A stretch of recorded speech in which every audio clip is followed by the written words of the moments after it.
Biskov prvi cilj je da informiše. I naravno, za one filmove za koje i ljudi koji rade Bisko i ljudi koji te filmove nabavljaju misle da su vredniji, tu i Bisko želi da bude afirmativniji u odnosu na te filmove.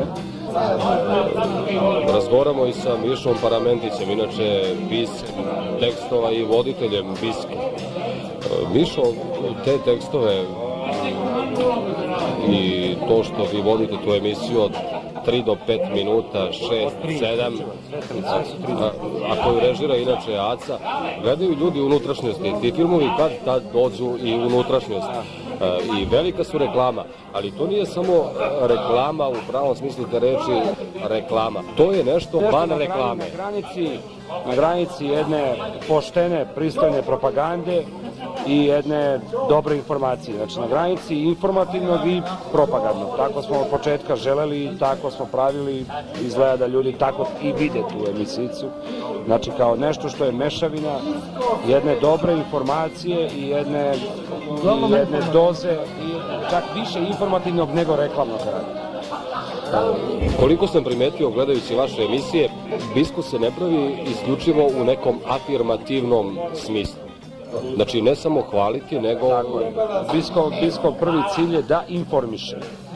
I naravno, za one filmove za koje i ljudi koji rade Bisko i ljudi koji te filmove nabavljaju misle da su vredniji, tu i Bisko želi da bude afirmativniji u odnosu na te filmove.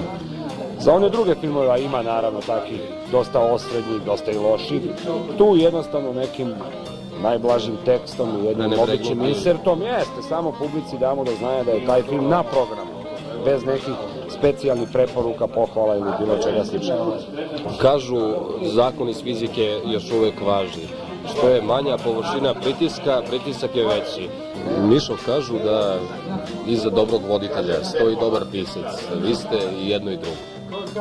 Ja sam jedno i drugo i uopšte ne mislim da sam mnogo dobar ni voditelj, ni pisac. Prvo, voditelj, bar na televiziji, nikad nisam bio ranije. Imam neka mala iskustva, radio sam nekad kao mlađi čovjek na radiju, pa iz toga imam neka iskustva, inače s televizije nikakve tako reći nisam imao. A što se tiče pisanja, tim stvarima se bavi malo duže, jer se ipak i filmom i propagandom filma bavi malo duže, tako da to za ovaj nivo pisanja nije bio veliki problem. Svi zajedno želimo da sve to bude bolje.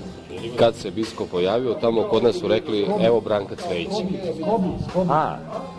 To mi neko rekao odavno, pre 7-8 godina, da ličimo i ima neke sličnosti, inače smo dobri drugari, cenimo se, u kafani pogotovo. Hvala vam puno, Mišo, i neka Bisko traje i treba da traje. Na granici jedne poštene, pristojne propagande i jedne dobre informacije. Znači, na granici informativnog i propagandnog. Tako smo od početka želeli, tako smo pravili, izgleda da ljudi tako i vide tu emisijicu.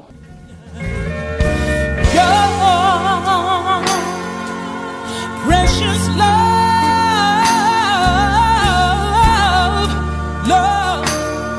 means more to me, more